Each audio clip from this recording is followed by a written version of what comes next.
भारत में हुए 2 दिवसीय G20 शिखर सम्मेलन को पूरी दुनिया ने सफल बताया है और देश में जमकर के तारीफ भी की जा रही है। साथ ही आपको बता दें कि भारत दुनिया में सबसे तेजी के साथ आगे बढ़ती हुई अर्थव्यवस्था बना हुआ है और इस बात को अंतर्राष्ट्रीय मुद्रा कोष यानी कि IMF से लेकर के वर्ल्ड बैंक समेत तमाम एजेंसियों ने माना भी है। G20 में जहां भारत के प्रस्ताव पर एक के बाद एक सदस्य देशों ने रजामंदी दी है, तो वहीं पर प्रधानमंत्री नरेंद्र मोदी के एक ड्रीम पर भी इस समिट में एक प्रकार से मोहर लगाई गई है। प्रधानमंत्री नरेंद्र मोदी ने इंडियन इकोनॉमी को लेकर के जो सपना देखा है, उसका जिक्र उन्होंने और उनकी सरकार के मंत्रियों ने कई मौकों पर किया है।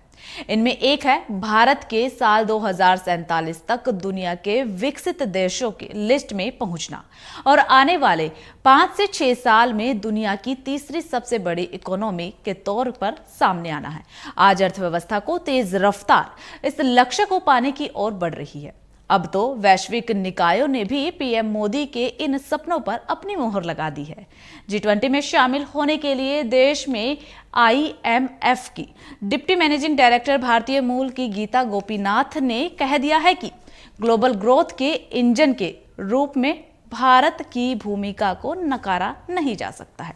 इतना ही नहीं, गीता गोपीनाथ ने यह भी कहा है कि साल 2027 से 2028 तक भारत दुनिया की तीसरी सबसे बड़ी अर्थव्यवस्था बन जाएगा। उन्होंने आगे कहा कि आने वाले वर्षों में भारत का ग्लोबल डेवलपमेंट में अहम रोल होगा और वैश्विक ग्रोथ में देश का योगदान 15% तक पहुंच जाएगा। हालांकि इस लक्ष्य को पहुंचने के लिए उन्होंने लेबर मार्केट में सुधार, व्यापार करने में आसानी, शिक्षा की गुणवत्ता और महिला श्रम बल की भागीदारी बढ़ाने की जरूरत पर विशेष जोर दिया है।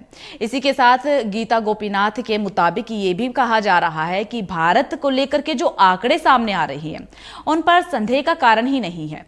उन्होंने आगे कहा कि भारतीय अर्थव्यवस्था संतोषजनक गति के साथ आगे बढ़ रहा है। चालू वित्त वर्ष के लिए 6% से अधिक की वृद्धि का अनुमान जताते हुए कहा गया है कि विकास के उच्च स्तर को बनाए रखने और प्राइवेट इन्वेस्टमेंट को आकर्षित करने के लिए संरचनात्मक सुधार आवश्यक है। IMF की गीता गोपीनाथ ही नहीं बल्कि भारत से बढ़ते कदमों की सराहना दुनिया की तमाम ग्लोबल एजेंसियों ने भी की है। अंतर्राष्ट्रीय मुद्रा कोष यानी कि IMF की तरफ से इससे पहले ही भारतीय अर्थव्यवस्था को लेकर के जो अनुमान जारी किए जा चुके हैं, उनके मुताबिक भारत 2027 में जापान और जर्मनी जैसे देशों को छोड़ते हुए दुनिया की सबसे बड़ी अर्थव्यवस्थाओं की लिस्ट में तीसरे पायदान पर पहुंच सकता है। साल 2014 से 2023 तक की अवधि में भारतीय अर्थव्यवस्था ने कई नए मुकाम हासिल किए हैं। बात 2014 की जाए तो 2014 में ये 10वें पायदान पर थी और आज ग्लोबल इकोनॉमी में 5वें पायदान तक पहुंच चुकी है। कोरोना काल में जब दुनिया की तमाम अर्थव्यवस्थाएं धाराशायी हो चुकी थी, तो इंडियन इकोनॉमी ने इस प्रकोप से उबरते हुए ऐसी रफ्तार पकड़ी कि पूरी दुनिया हैरान रह गई।